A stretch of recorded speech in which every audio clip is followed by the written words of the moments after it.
Friends, आप सभी का आपके चैनल द परफेक्ट क्लासेज में स्वागत है। Directorate of education GNCT of Delhi की वर्कशीट नंबर 15 डिस्कस करें बच्चों। क्लास 8 की वर्कशीट है, सब्जेक्ट सोशल साइंस है। 10 सितंबर 2021 की वर्कशीट है, चैप्टर नंबर 8 डिस्कस करें, कन्फ्रंटिंग मार्जिनलाइजेशन, हाशियाकरण से निपटना, protecting the rights of the schedule caste and schedule tribes, अनुसूचित जाति एवं अनुसूचित जनजाति के अधिकारों की रक्षा, इसके बारे में पढ़ेंगे।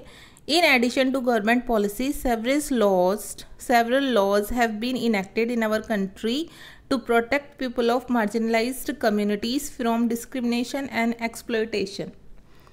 तो हमारे जो देश है बच्चों, हमारे देश में जो हाशियाई समुदाय के लोग हैं, उनके लोगों के भेदभाव और शोषण से, उन लोगों को जो भेदभाव किया जाता है, उस भेदभाव और जो शोषण होता है, लोगों को शोषण से बचाने के लिए सरकारी नीतियों के अलावा कुछ कानून भी बनाए गए हैं।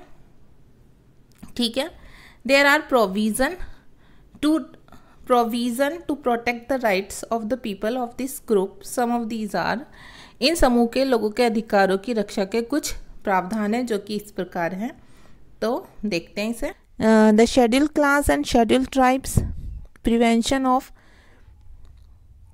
एट्रोसिटीज एक्ट 1989, अनुसूचित जाति अनुसूचित जनजाति और के लिए ये अधिनियम बना है अत्याचार निवारण का, जो 1989 में बना है। तो इसे देख लेते हैं हम, इसमें कौन कौन से स्टेप्स हैं। देखिए, provision of punishment for forcing a person belonging to SC/ST to eat और ड्रिंक एनी इनएडिबल सब्सटेंस, अनुसूचित जाति अनुसूचित जनजाति के किसी व्यक्ति को कोई गंदा पदार्थ खाने के लिए विवश करने पर सज़ा का प्रावधान। सेकेंड है provision of punishment for those who forcibly removes clothes of a scheduled caste scheduled tribes person or parades him her naked or paint his face or do any act that hurts the dignity of the person। अनुसूचित जाति अनुसूचित जनजाति के किसी व्यक्ति को निर्वस्त्र करके घुमाना या उसके चेहरे पर रंग लगाना या कोई भी ऐसा काम करना जिससे मानवीय प्रतिष्ठा को ठेस पहुंचे, इस पर सजा का प्रावधान।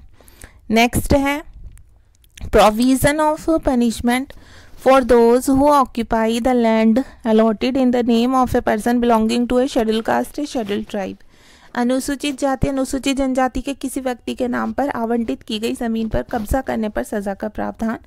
लास्ट है provision of punishment for those who attack और force a women of a schedule class और schedule tribe to humiliate dishonour her, अनुसूचित जाति अनुसूचित जनजाति की किसी महिला को अपमानित करने के लिए उस पर हमला करना या उसके साथ जबरदस्ती करने पर सजा का प्रावधान। आगे देखते हैं। This law was enacted in 1989 in response to the demand of those communities.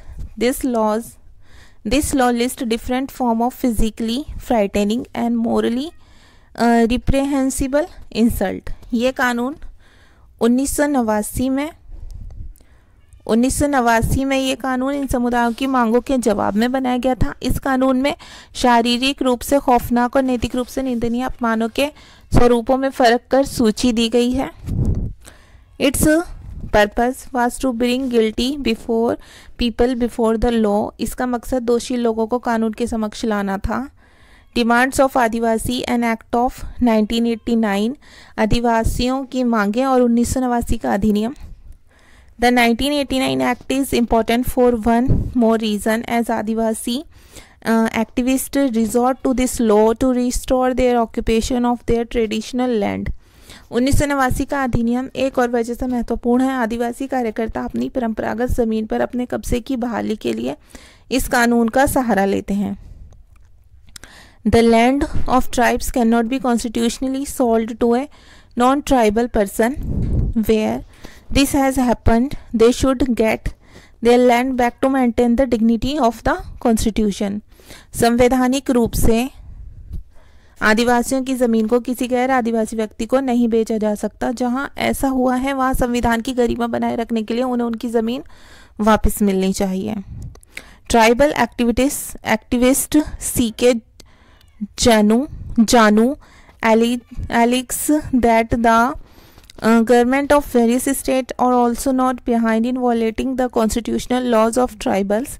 It is this government that allows non-tribals intruders to exploit the tribal land in the name of timber trade, paper mills, etc., and to dislodge the tribals from their traditional forest. आदिवासी कार्यकर्ता CK जानू का आरोप है कि आदिवासियों के संवैधानिक कानूनों का उल्लंघन करने वालों में विभिन्न प्रदेशों की सरकारें भी पीछे नहीं हैं। यही सरकारें जो लकड़ी व्यापार, पेपर मिल आदि के नाम पर गैर आदिवासी घुसपैठियों को जनजातीय ज़मीनों का दोहन करने और आदिवासियों को उनके परंपरागत जंगलों से उजाड़ने की छूट देती हैं।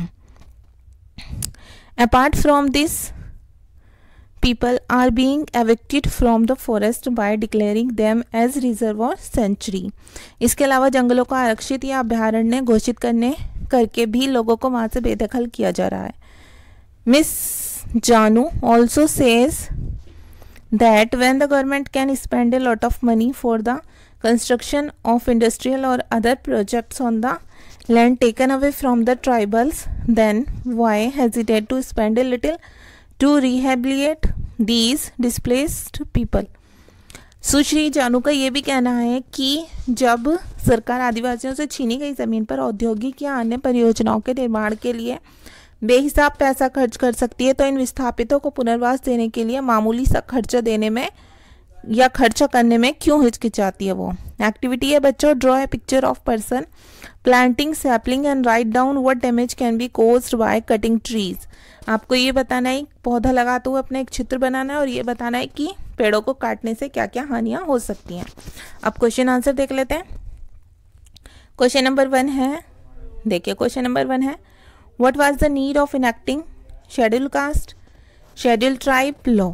अनुसूचित जाति अनुसूचित जनजाति कानून बनाने की ज़रूरत क्यों पड़ी। तो इसका आंसर आप लिखेंगे यहाँ से, हिंदी मैंने पढ़ा दी है, बस मैं ऐसे ही आंसर बता देती हूँ आपको। This law was enacted in 1989 in response to the demand of those communities.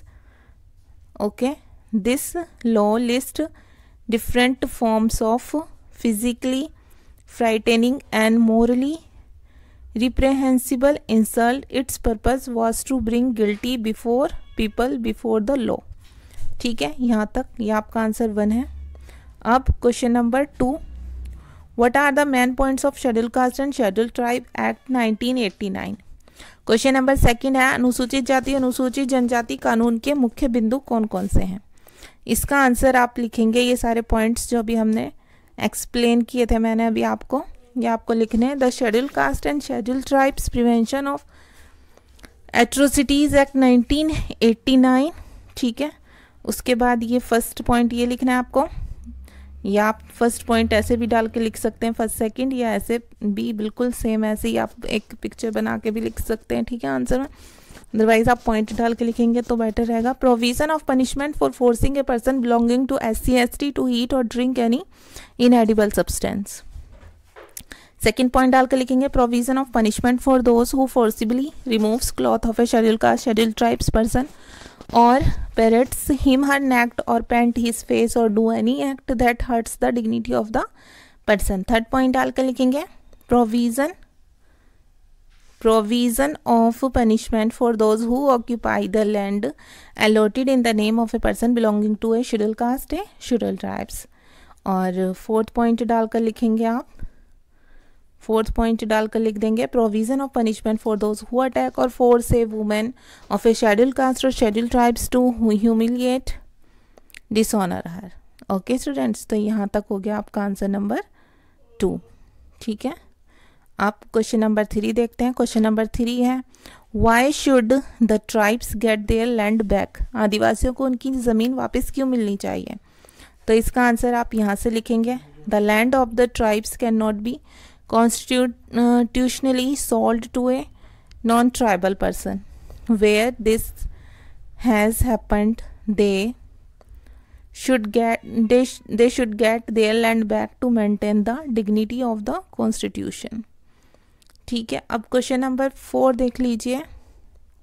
Question number 4 है, according to your experience what are the suggestion to help the Adivasis. आपके अनुभव के अनुसार बताइए कि आदिवासियों की मदद के लिए आपके पास क्या सुझाव है। ये हमें अपने आप लिखना है, तो हम लिख देंगे, the following are suggestion to help the tribals, आदिवासियों की मदद के लिए निम्नलिखित सुझाव हैं। फर्स्ट पॉइंट डाल के लिखिए, the constitutional law of the tribals should be protected, आदिवासियों के संवैधानिक कानूनों की रक्षा करनी चाहिए। सेकेंड पॉइंट लिखेंगे बच्चों, infiltration of the non tribals into traditional forest of tribals should be band, आदिवासियों के परंपरागत जंगल में गैर आदिवासियों की घुसपैठ पर रोक लगानी चाहिए। थर्ड पॉइंट डाल के लिखेंगे, for the industrial and other projects the tribal should get fair compensation in exchange for the land taken by the government, औद्योगिक व अन्य परियोजनाओं के अनुसार सरकार द्वारा ली जाने वाली ज़मीन के बदले आदिवासियों को उचित मुआवजा मिलना चाहिए।